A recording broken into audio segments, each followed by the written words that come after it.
Hello, नमस्ते, good morning friends. सुबह के 5:30 हो रहे हैं और मैं अलार्म लगाती हूँ 5:45 का, और मेरी नींद अलार्म बजने से पहले ही खुल जाती। मैं मोबाइल चेक कर रही थी तो अभी 5:30 ही हुआ था। इस टाइम पे नींद खुल जाती है तो फिर मैं दोबारा सोती नहीं हूँ, थोड़ा पानी पीती हूँ, फ्रेश होने के लिए उठती हूँ, क्योंकि एक बार ना नींद खुल जाए अब दोबारा सो जाओ ना तो बहुत लंबी नींद आ जाती है। मेरे हस्बैंड उठ चुके हैं, मैंने दोनों तरफ बेटी के पिलो लगा दिया और अभी बेटी सो रही है। मैं आ जाती हूँ, अपना फ्रेश अप होती हूँ, फेस वॉश करती हूँ, थोड़ा सा अपने आप फ्रेश करने की कोशिश करती हूँ, क्योंकि ये सुबह का वक्त होता है और बहुत जल्दी ना थोड़ा सा भी आलस आया अगर आपको तो नींद आ जाती है। इसलिए मैंने सबसे पहले अच्छे से मुंह को धुला है, फेस वॉश किया है बढ़िया से, फिर थोड़ा रेस्ट किया, फिर आ गई हूँ मैं ब्रश करने के लिए। इस टाइम पे ना मैं एक खाली पेट दवा लेती हूँ थायराइड की, तो मैं वो भी खा करके फिर मैं ब्रश कर रही हूँ, ताकि जो थायराइड की दवा होती है ना उसके और जो हम ब्रेकफास्ट करते हैं उसमें थोड़ा गैप हो सके, तभी उसका असर होता है। तो आप समझ लो कि 2 से 3 घंटे का तो गैप होना ही चाहिए। अभी 5:30 के करीब में हो रहा है, अभी थोड़ी देर में उजाला होने लगेगा। तो मैं यहाँ पर देख रही थी कि अभी ना नमाज जो सुबह होता है ना, ये हमारे घर के पास में मस्जिद है, तो वो नमाज की आवाज़ आ रही थी। तो मैंने सोचा कि अभी बालकनी को थोड़ा बंद कर देते हैं, हवा भी आती है हल्की हल्की, इसलिए मुझे हॉल में बैठना था। तो मैं हॉल में गर्म पानी लेकर के आ गई हूँ बैठने, और थोड़ा सा जो ना ब्रीदिंग एक्सरसाइज है ना मैं कर लेती हूँ, लगभग 10 मिनट या 5 से 10 मिनट के करीब में मैं ब्रीदिंग एक्सरसाइज करती हूँ। मुझे ना ब्रीदिंग वाली प्रॉब्लम होती है, साइनस की प्रॉब्लम है, सांस लेने में ना कभी कभी सीढ़ी चढ़ लेते हैं या बहुत ज़्यादा चल थक जाते हैं तो बहुत दिक्कत होती है। उसके बाद ना मैं थोड़ा ये सब जो फैला हुआ है, वैसे तो मैं कोशिश करती हूँ कि रात में मैं सही कर दूँ, बट ना जो सोफ़ा के पास टीवी लगा हुआ है तो हम लोग ओढ़ करके बैठते हैं सुबह के टाइम पे या रात के टाइम पे, तो इसलिए भी ये सब यहीं रह गया। और रात में बेटी सोई ना, उससे पहले सारे टॉयज़ भी उसके बिखरे हुए थे, टैडी वगैरह, तो टॉयज़ को तो मैं डब्बे में रख दी थी, लेकिन टैडी ऐसे ही रखा था। फिर मैं ये सब काम करके चली जाती हूँ नहाने के लिए, क्योंकि इस टाइम पे अभी सभी लोग सो रहे हैं, बस मेरे हस्बैंड उठे हैं, तो मेरे हस्बैंड नीचे वॉक कर रहे हैं और मैं नहा करके आ गई हूँ। मुझे पूजा करने में बहुत टाइम लगता है, आप समझ लो कि मुझे ना पूजा करने में लगभग 30 to 35 मिनट लगता है। माला जाप करती हूँ, पाठ चालीसा, भगवद गीता, ये सब चीज़ें ना मैं थोड़ा पढ़ती हूँ। तो मुझे ना मॉर्निंग में अगर मैं सुबह जल्दी उठती हूँ तभी ये वो सब पॉसिबल है, और मुझे पूजा करने में थोड़ा मज़ा भी आता है, अच्छा लगता है, मन को रिलीफ मिलती, पूरा दिन ऐसा लगता है ना बहुत शांति है, घबराहट नहीं होती है, गुस्सा नहीं आता है, बच्चों के साथ चिड़चिड़ाहट नहीं होती है। फिर मैं पूजा करने के बाद आती हूँ ब्रेकफास्ट के लिए। आज मैं ब्रेकफास्ट में बनाने वाली हूँ चना, ये जो लाल वाला चना होता है ना, लाल वाला बोल सकते हैं, काली वाली चना, उसको मैं भूनूंगी और इसी को हम लोग नाश्ते में, मतलब मेरा ना ये वीक में 1 या 2 टाइम्स हो जाता है चना। तो मैंने सबसे पहले तेल में हरी मिर्च डाल दी, और उसके बाद प्याज डाल दिया, नमक डाल करके थोड़ा भून लेंगे। प्याज हल्का हल्का ही गलेगा ना तभी हम चना डाल देंगे, ताकि साथ साथ में ही गले, अदरवाइज ना चना टाइम लगता है भूनने में और प्याज पूरा गल के पतला हो जाता है, तो वो अच्छा नहीं लगता है। मेरे हस्बैंड को ना इसका जो प्याज होता है ना चना वाला, वो अध कच्चा रहता है ना, वही अच्छा लगता है, मतलब अध पका। प्याज पूरी तरीके से नहीं गलना चाहिए, वो कहने का मतलब है, आप लोग समझ पा रहे होंगे, और इसमें आप चने में देख करके ना अच्छे से समझ जाएंगे। तो मैं ना थोड़ा टाइम के लिए गई थी वहाँ, मेरे हस्बैंड आए थे ऊपर से, तो उनको मैं पूछ रही थी क्या पियेंगे, गुनगुना पानी, तो मैंने उनको गुनगुना पानी दिया, और फिर मैं ये चना देख रही थी। अब चना लगभग पक चुका है, तो मैंने इस तरीके से निकाला है। अभी ना मेरे हस्बैंड गुनगुना पानी पी रहे हैं, तो वो नहीं पियेंगे, और हम नहा चुके हैं और मेरे हस्बैंड अभी नहाए नहीं है, तो मेरा मतलब मैं ये खा लूँगी पहले ही।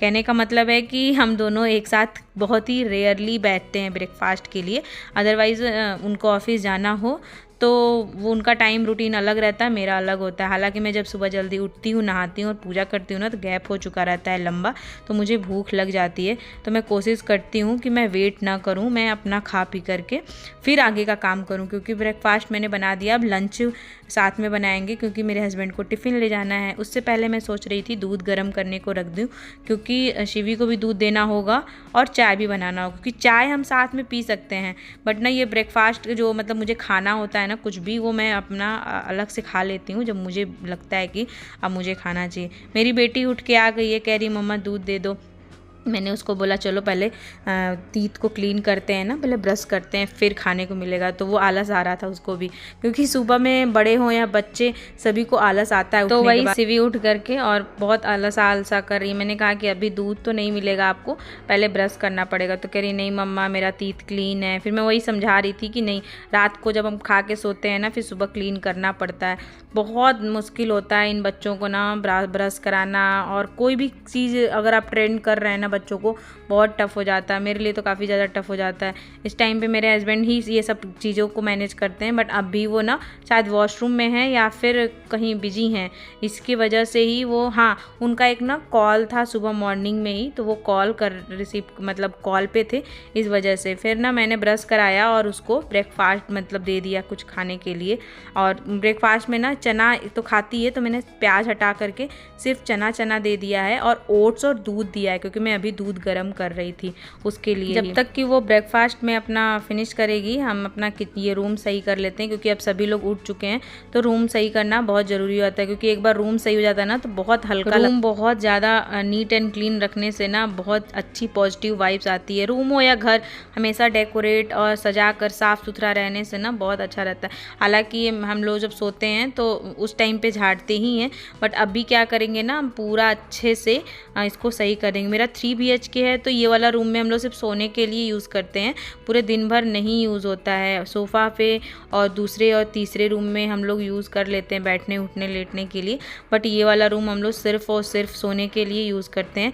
कहते हैं ना किसी किसी का जो पॉजिटिव वाइब्स, इस रूम में सोने से ना सपने नहीं आते हैं या बुरे ख्वाब नहीं होते हम लोग के।